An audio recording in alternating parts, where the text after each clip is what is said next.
Hello everyone, welcome to my channel. आज हम इस वीडियो में मैग्नेटिक प्रॉपर्टीज का एक बहुत इंपॉर्टेंट नियम डिस्कस करेंगे जिसको कहते हैं क्यूरीज लॉ। तो ये लॉ बेसिकली हमको ये बताता है कि टेम्परेचर बढ़ने पर किसी पैरामैग्नेटिक पदार्थ की मैग्नेटिक सक्सेप्टिबिलिटी कैसे बदलती है। बहुत इंपॉर्टेंट लॉ है। इसका बेसिक कॉन्सेप्ट, इसके जितने भी इंपॉर्टेंट फार्मूलाज हैं सभी को एक एक करके डिटेल में डिस्कस करेंगे। ग्राफ के द्वारा कॉन्सेप्ट को समझाने का प्रयास करूंगा जो आपके एग्जाम प्रिपरेशन के लिए बहुत हेल्पफुल होगा। तो स्टार्ट करते हैं बेसिक से इसका।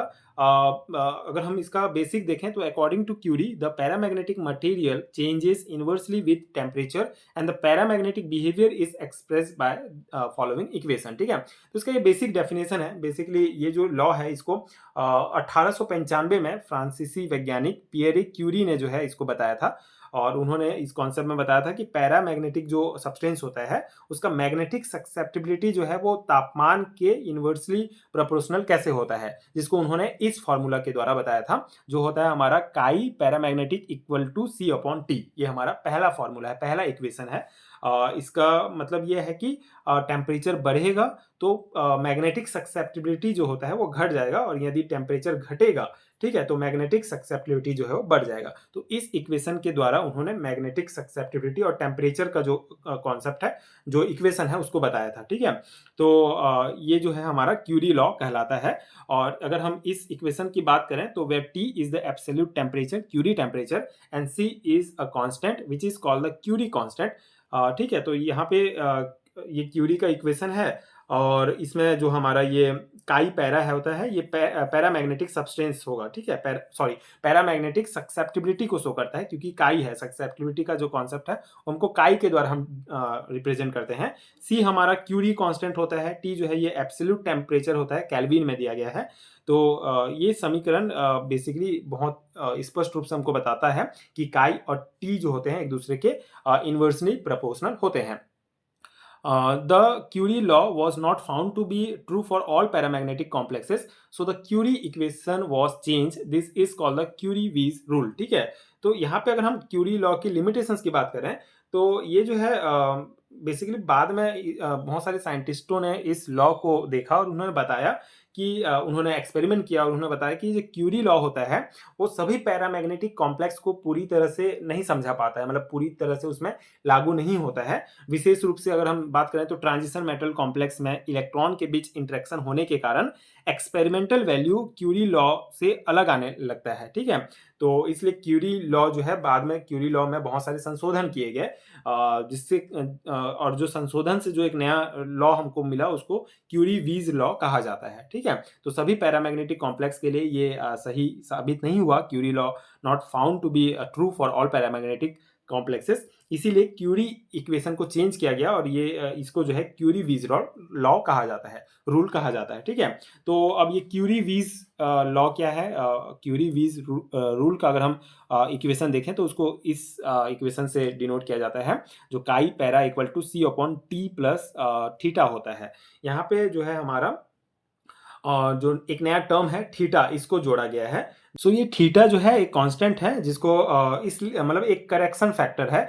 इसको इसलिए जोड़ा गया था इस फॉर्मूला में क्यूरी लॉ में, ताकि जो क्यूरी लॉ है वो सभी पैरामैग्नेटिक सब्सटेंस के लिए सभी पैरामैग्नेटिक सब्सटेंस के बिहेवियर को अच्छे से समझा सके। ठीक है, तो यदि थीटा, ये जो हमारा थीटा का मान अगर 0 होगा तो क्यूरी वीज लॉ फिर से क्यूरी लॉ के बराबर हो जाएगा, क्योंकि सी अपॉन टी हो जाएगा अगर इसका मान 0 हो जाता है तो। ठीक है, तो उसी को यहाँ पे कहा गया है where theta is the temperature at which the straight line the T axis and is also called a Weiss constant. ठीक है, यहाँ पे ये वाला जो कॉन्सेप्ट है ये बेसिकली क्या है कि थीटा बेसिकली जो काई के इनवर्स और टेम्परेचर के ग्राफ की सीधी रेखा टेम्परेचर एक्सेस को काटती है, ये कहा जा रहा है यहाँ पे, जिसको आगे हम जब ग्राफ देखेंगे तब आपको और डिटेल में समझ में आ जाएगा। ठीक है, सो ये हमारा थर्ड इक्वेशन क्या है कि क्वांटम मैकेनिक्स के अगर हम बात करें तो उसके अनुसार जो पैरामैग्नेटिक सक्सेप्टिबिलिटी होता है उसको इस प्रकार से भी यहाँ पे लिखा जाता है। ठीक है, जो होता है chi correction paramagnetic equal to N A into mu square effective upon 3 kT। ठीक है, तो ये इक्वेशन बेसिकली हमको क्या बताता है कि मैग्नेटिक सक्सेप्टिबिलिटी जो है वो केवल टेम्परेचर पर जो है नहीं, बल्कि पदार्थ के इफेक्टिव मैग्नेटिक मूवमेंट पर भी निर्भर करता है। ठीक है, तो यहाँ पे कुछ इंपॉर्टेंट सिंबल हैं जो यहाँ पे दिए गए हैं, जो आपको ध्यान रखना है इस इक्वेशन के लिए। ये हमारा जो काई पैरा है ये बेसिकली मोलर मैग्नेटिक ससेप्टिबिलिटी को डिटरमाइन बताता है। और ये एन ए जो है ये एवोगैड्रो नंबर होता है, ठीक है, जिसका मान आपको याद होगा 6.022 इंटू 10⁻23 इनवर्स मोल होता है, ठीक है, ये एवोगैड्रो नंबर है। ये जो म्यू इफेक्टिव है ये बेसिकली इफेक्टिव मैग्नेटिक मोमेंट होता है, बोहर मैग्नेटन में इसको दिया जाता है। एंड ये जो के है ये बेसिकली बोल्टेजमैन कांस्टेंट है, टी जो है ये एब्सोल्यूट टेम्परेचर है। तो ये फॉर्मूला आप ध्यान रखेंगे।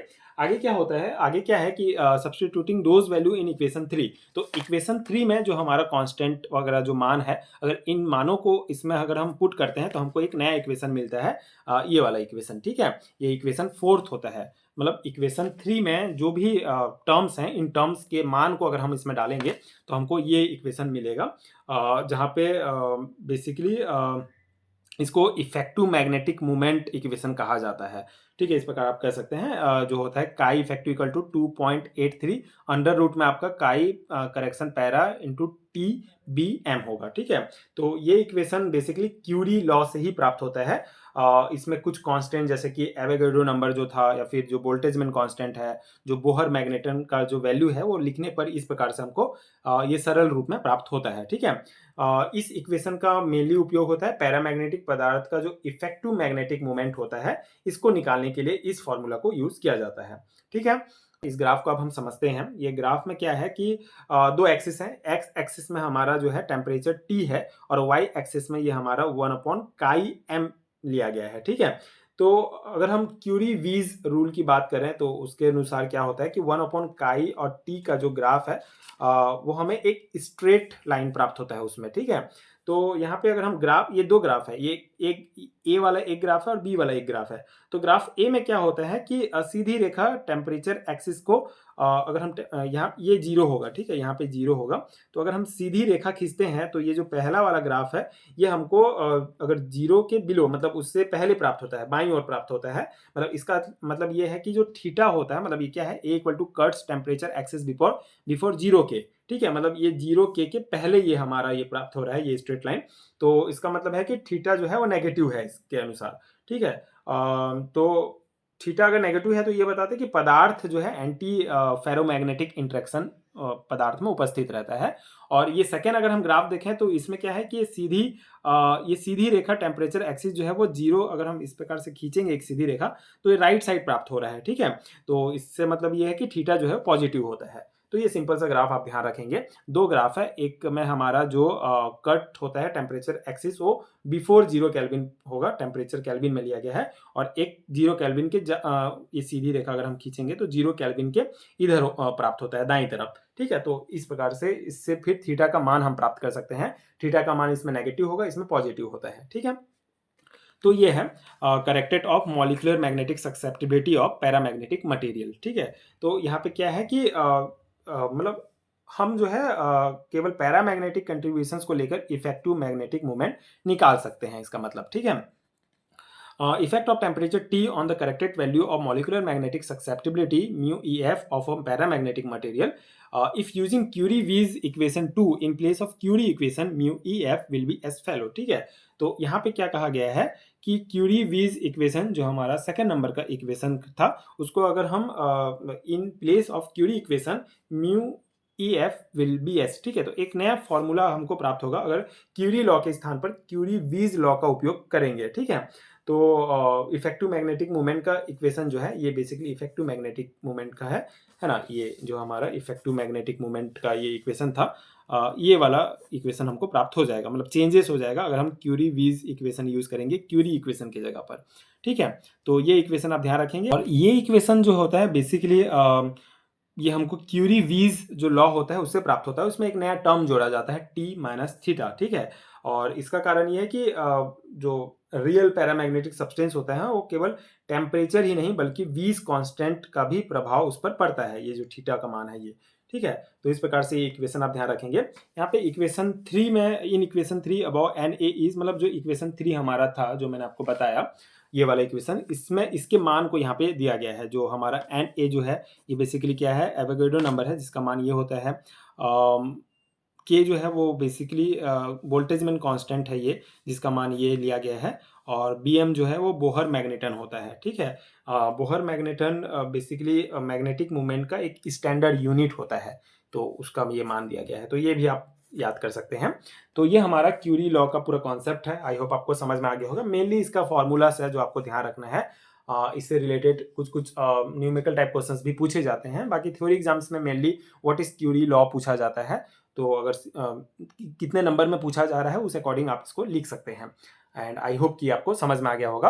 अगर आपको इस टाइप का कंप्लीट हैंड रिटन नोट चाहिए BSc and MSc semester exams के लिए, तो नीचे डिस्क्रिप्शन बॉक्स में आप चेक कर सकते हैं, जहां से आप नोट्स डाउनलोड कर सकते हैं, जो आपके एग्जाम प्रिपरेशन के लिए बहुत हेल्पफुल होगा। एंड अगर ये वीडियो हेल्पफुल है तो आगे की वीडियोस देखने के लिए आप मेरे चैनल के साथ जुड़े रहिए। Thank you so much for watching.